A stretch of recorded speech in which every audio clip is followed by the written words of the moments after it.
Hey guys, welcome back to my channel. ಹೇಗಿದ್ದೀರಾ ಎಲ್ಲರೂ? Hope ಎಲ್ಲರೂ ಕೂಡ ಚೆನ್ನಾಗಿದ್ದೀರಾ ಅಂತ. ನಾನು ಕೂಡ ತುಂಬಾ ಚೆನ್ನಾಗಿದ್ದೀನಿ. ಆದರೂ ಕೂಡ ವಾಯ್ಸ್ ಸ್ವಲ್ಪ ಚೇಂಜ್ ಆಗಿರ್ಬೋದು, ಯಾಕೆಂದರೆ ಸ್ವಲ್ಪ ಕೋಲ್ಡ್ ಆಗಿದೆ. ಉಪವಾಸ ತೆರೆಯುವ ಟೈಮಲ್ಲಿ ನಾವು ಕೋಲ್ಡ್ ಕುಡಿದು ಸೊ ಇವಾಗ ಕೋಲ್ಡ್ ಆಗಿಬಿಟ್ಟಿದೆ, ಶೀತ ಆಗಿಬಿಟ್ಟಿದೆ.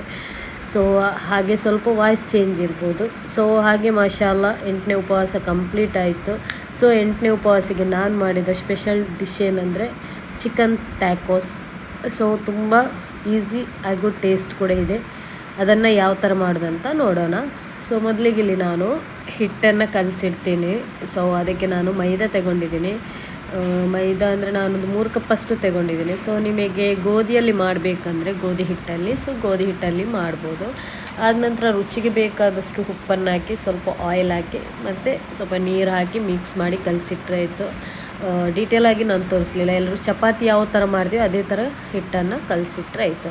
ಸೊ ಇವಾಗ ಹಿಟ್ಟು ರೆಡಿಯಾಗಿದೆ. ಮೊದಲಿಗೆ ಹಿಟ್ಟು ಕಲಸಿಡಬೇಕು, ಆಮೇಲೆ ಬಾಕಿ ಇದ್ದ ಫಿಲ್ಲಿಂಗ್ ಎಲ್ಲ ಮಾಡಬೇಕು. ಅವಾಗ ಸಾಫ್ಟಾಗಿ ಸಿಗುತ್ತೆ ನಮಗೆ. ಸೊ ನಾನಿಲ್ಲಿ ಬೋನ್ಲೆಸ್ ಚಿಕನ್ ತಗೊಂಡಿದ್ದೇನೆ. ಇದಕ್ಕೆ ಸ್ಪೈಸಸ್ ಹಾಕೋಣ. 3 table spoon tikka powder, 1/4 tea spoon ಅರಿಶಿನ, 1/4 ಟೀ ಸ್ಪೂನ್ ಗರಂ ಮಸಾಲ, ಅರ್ಧ ಟೀ ಸ್ಪೂನ್ ಧನಿಯಾ ಹುಡಿ, ರುಚಿಗೆ ಬೇಕಾದಷ್ಟು ಉಪ್ಪು, 1-2 ಟೇಬಲ್ ಸ್ಪೂನಷ್ಟು ಖಾರದ ಪುಡಿ, ಜಾಸ್ತಿ ಬೇಕಾದರೆ ಜಾಸ್ತಿ ಹಾಕ್ಕೊಳ್ಳಿ, 1 ಟೀ ಸ್ಪೂನಷ್ಟು ಜಿಂಜರ್ ಗಾರ್ಲಿಕ್ ಪೇಸ್ಟ್, 3 ಟೇಬಲ್ ಸ್ಪೂನಷ್ಟು ಮೊಸರು, ಸ್ವಲ್ಪ ಲೆಮನ್ ಜ್ಯೂಸ್ ಹಾಕಿ ಚೆನ್ನಾಗಿ ಮಿಕ್ಸ್ ಮಾಡ್ಕೊಳ್ಳಿ.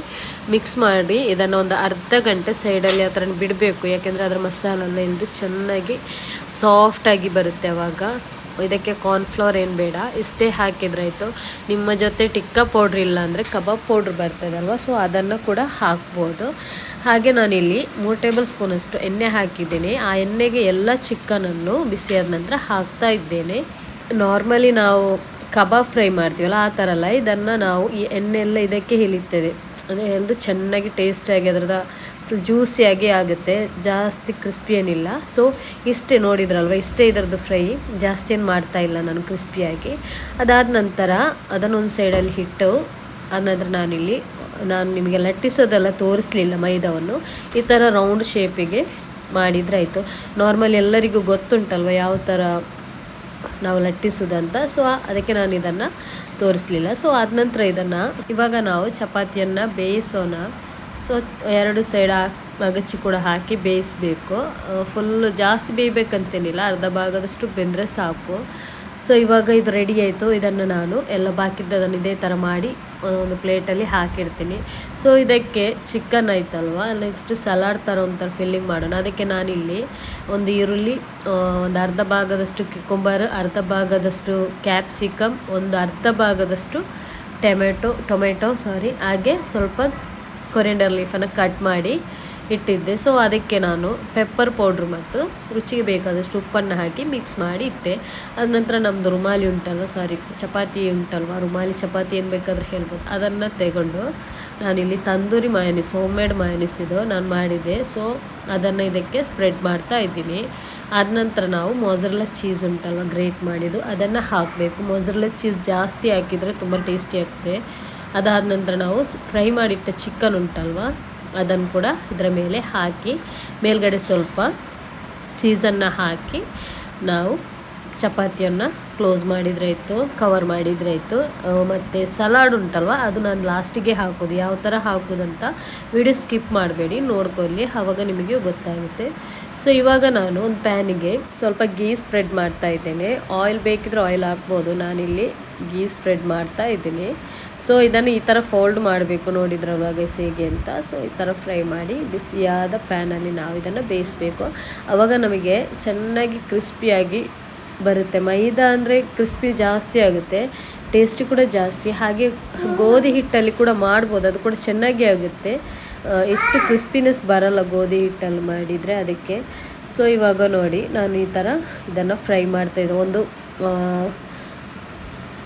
5 ನಿಮಿಷ ಫ್ರೈ ಮಾಡಿದ್ರಾಯಿತು ಮೀಡಿಯಮ್ ಫ್ಲೇಮಲ್ಲಿಟ್ಟು. ಆವಾಗ ಕ್ರಿಸ್ಪಿ ಜಾಸ್ತಿ ಬರುತ್ತೆ. ನಮಗೆ ಕ್ರಿಸ್ಪಿ ಜಾಸ್ತಿ ಬೇಕಿದ್ರೆ ಜಾಸ್ತಿ ಫ್ರೈ ಮಾಡ್ಬೋದು, ಬಟ್ ಮೀಡಿಯಮ್ ಫ್ಲೇಮಲ್ಲಿಟ್ಟೆ ಫ್ರೈ ಮಾಡಿದ್ರಾಯಿತು. 2 ಸೈಡು ಕೂಡ ಇದೇ ಥರ ಫ್ರೈ ಮಾಡಬೇಕು. ನೋಡಿದ್ರು ನಾನು ಯಾವ ಥರ ಹಾಕ್ತೀನಿ ಅದೇ ಥರ ಹಾಕಿದ್ರಾಯಿತು. ನಾನು ಜಾಸ್ತಿ ಏನು ಇವತ್ತು ಐಟಮ್ ಮಾಡಲಿಲ್ಲ, ಒಂದನ್ನೇ ಮಾಡಿದ್ದು.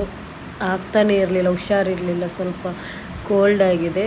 ಕೆಮ್ಮು ಕೂಡ ಬರ್ತಾ ಉಂಟು. ಸೊ ಹಾಗೆ ನಾನು ಜಾಸ್ತಿ ನಿಂತು ಅಲ್ಲಿ ಮಾಡಲಿಕ್ಕೇ ಆಗೋದಿಲ್ಲ.